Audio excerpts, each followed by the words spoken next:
Mi ponencia es un paper, es una serie de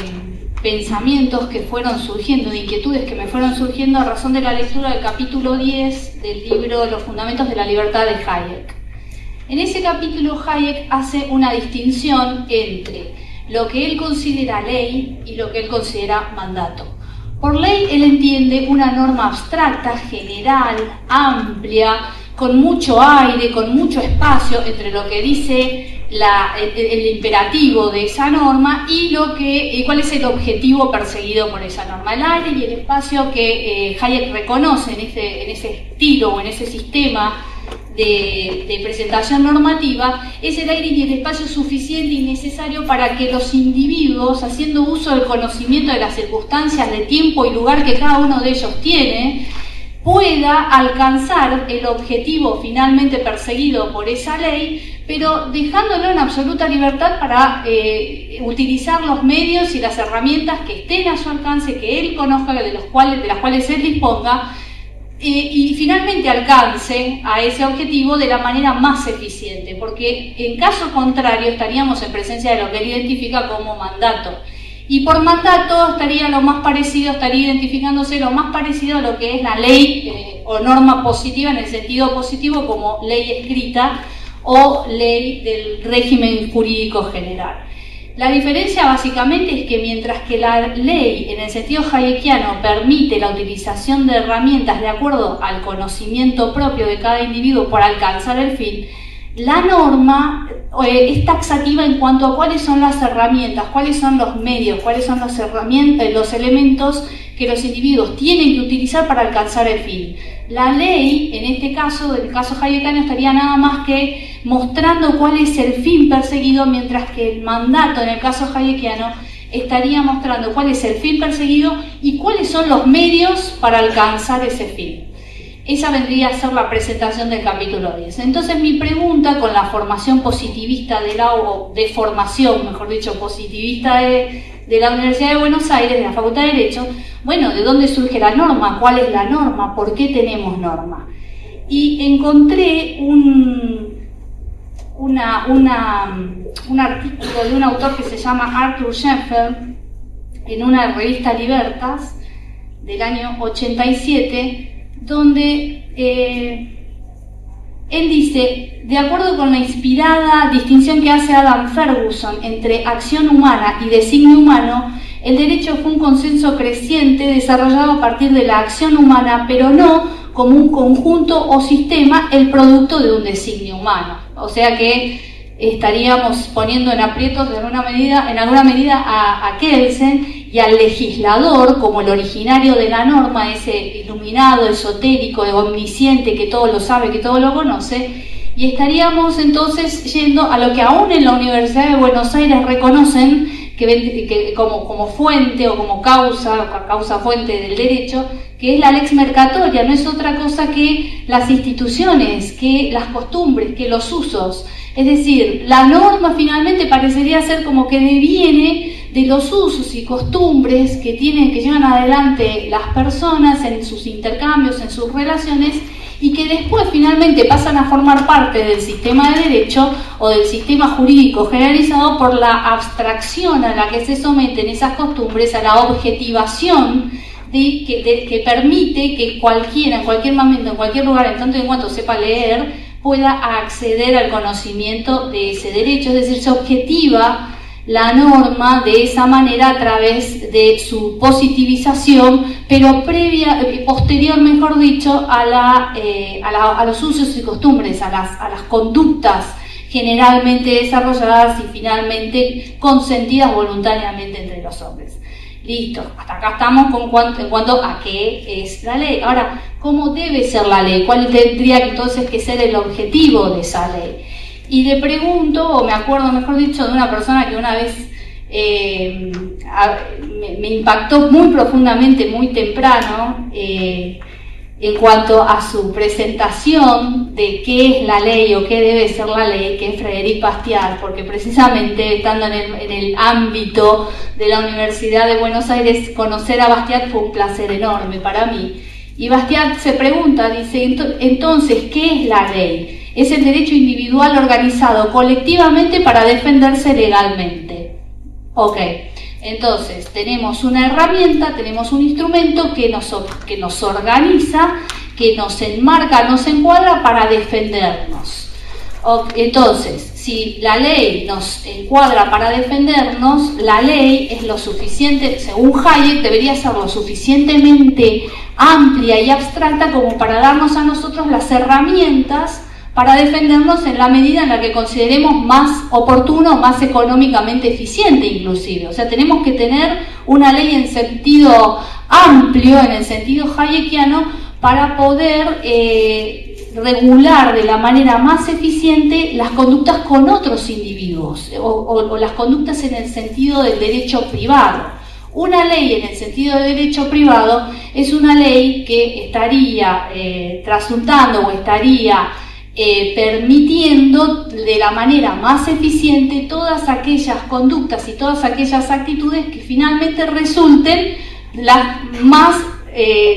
óptimas, las elegidas por las partes intervinientes en esa conducta, en el campo del derecho privado. Los individuos llegan a un acuerdo enmarcado, enfrascado en un sistema legal que admite una legislación amplia, una legislación abstracta y en el cual cada uno ejerce la defensa de sus derechos de la manera que considera más eficiente. Este mismo esquema de legislación podría ser aplicado a la regulación de las conductas de los individuos actuando en roles de funcionarios públicos. Es decir,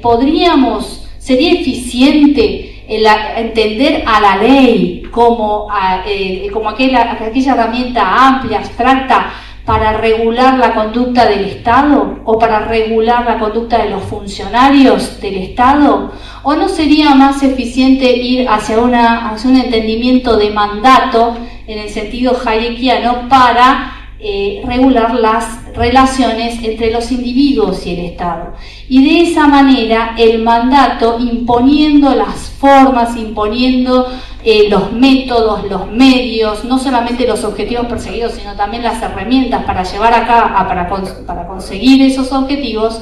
el mandato estaría obligando de una manera taxativa al Estado, a los funcionarios del Estado, a realizar su función de una manera que no permitiera, que no les diera espacio, que no les diera lugar para hacer interpretaciones amplias de la conducta que se les está encomendando y se tuvieran que ver completamente ceñidos y limitados al mandato precisamente que el principal, el individuo, le está dando a ellos, a gente, a los fines de generalizar la protección de los derechos, que vendría a ser presuntamente o idealmente nada más que el único objetivo del Estado. De esa manera se presenta entonces la relación mandante-mandatario entre el agente del Estado y el principal, el individuo. Y la relación mandante-mandatario, la relación de mandato implica la existencia de dos sujetos y un elemento fundamental: el sujeto mandante, el sujeto mandatario, pero como característica esencial de la relación de mandato, la obligación de rendir cuentas por parte del agente. Esa obligación de rendir cuentas es una obligación que, en mi criterio y en este esquema de pensamientos que vine elaborando a razón de la lectura del capítulo 10 de Hayek, es una facultad que los individuos en términos generales no ejercen. Es una facultad, es un derecho que en términos generales los individuos se encuentran con muy altos costos de transacción para llevar a cabo. Genera el problema de los incentivos, genera el problema de free riders, porque a cuántos individuos les resulta conveniente estar haciendo esta demanda de control, esta demanda de información, este pedido de información, este reclamo de rendición de cuentas, dado que la inmensa mayoría de los individuos ven como sustantivamente más importantes los costos para llevar a cabo ese pedido de rendición de cuentas por sobre los beneficios que ese pedido de rendición de cuentas finalmente le podría le podría significar. De ahí que entonces el Estado, de ahí que entonces el agente se vea librado y liberado, las dos cosas, a actuar y a funcionar en la medida en la que finalmente lleve adelante su propio interés, y en el caso de disidencia entre el interés del principal y el interés propio, finalmente prive, como bastante esperable, que lleve a cabo las acciones que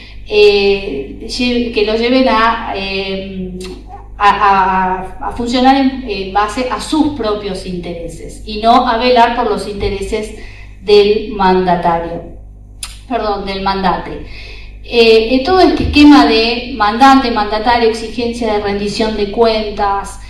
posibilidad de hacerlo, facultad de hacerlo, incentivos y demás, comprendo, y me parece a mí, que la existencia de las nuevas tecnologías hacen que esta exigencia de rendición de cuentas pueda llegar a tener menos costos de transacción para los individuos,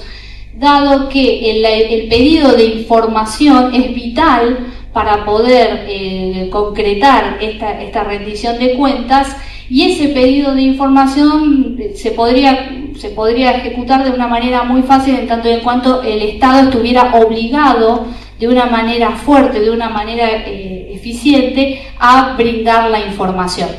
Eso de brindar información por parte del Estado, según un artículo que encontré de un administrativista, ya es una conducta jurídicamente valiosa, porque la Constitución Nacional y de ahí para abajo muchas normas imponen al Estado la obligación de rendir cuentas. Que finalmente los individuos no llevemos a cabo o no ejecutemos, no ejerzamos nuestro derecho es otra cosa, pero me parece que desde una óptica